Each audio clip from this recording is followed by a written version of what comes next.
এইবার তাহাজ্জুদের সময় হতে হবে, তাহাজ্জুদের নামাজ পড়ে যার যার ভোট কেন্দ্রের সামনে গিয়ে ফজরের জামাত পড়বেন। পারবেন? ফজরের জামাত পড়ে লাইন দিয়ে দাঁড়া যাবেন যারা যারা ভোটার যেই এলাকার। কেন কথাটা বললাম? কথাটা এই কারণে বললাম যে গত 15 বছর যেমন আমিন নির্বাচন হয়েছে, নিশিরাতের নির্বাচন হয়েছে, মনে আছে না? মনে আছে, আপনাদের ভোট দিতে দেয় নাই। ঠিক একইভাবে এইবার আবার ষড়যন্ত্র শুরু হয়েছে একটা দলের। পত্রিকার খবরে এসেছে এই যে প্রবাসী আমাদের ভাইরা থাকে তাদের জন্য পোস্টাল ব্যালটের কথা আমরা বলেছিলাম অনেক আগে থেকে।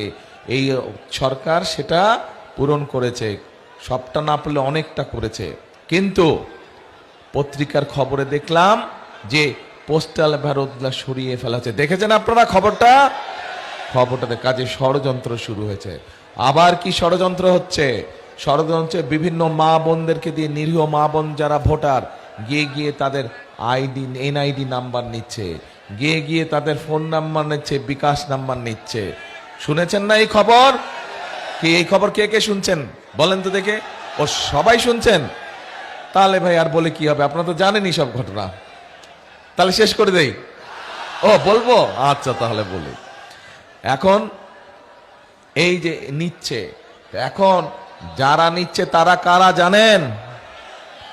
এই যারা নিচ্ছে, এই যে মা বোনদেরকে, নিরীহ মা বোনদেরকে যারা এই যে এনআই নাম্বার নিচ্ছে বিভ্রান্ত করে বিভিন্ন কথাবার্তা বলছে, এরা ৭১ সালে যে আমরা দেশ স্বাধীন করেছিলাম লক্ষ শহীদের রক্তের বিনিময়, সেই সময় তাদের একটি ভূমিকা ছিল।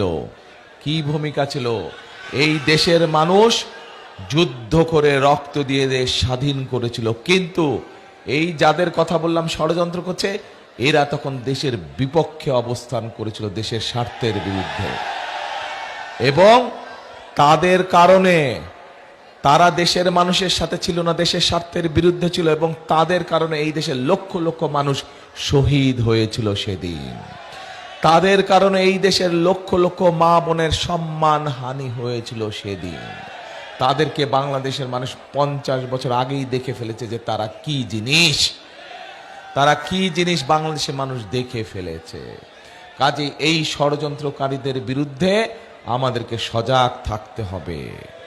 প্রিয় ভাই বোনেরা, এই যেই ভোটের অধিকার আমরা অর্জন করেছি, শুধু ভোট দিলেই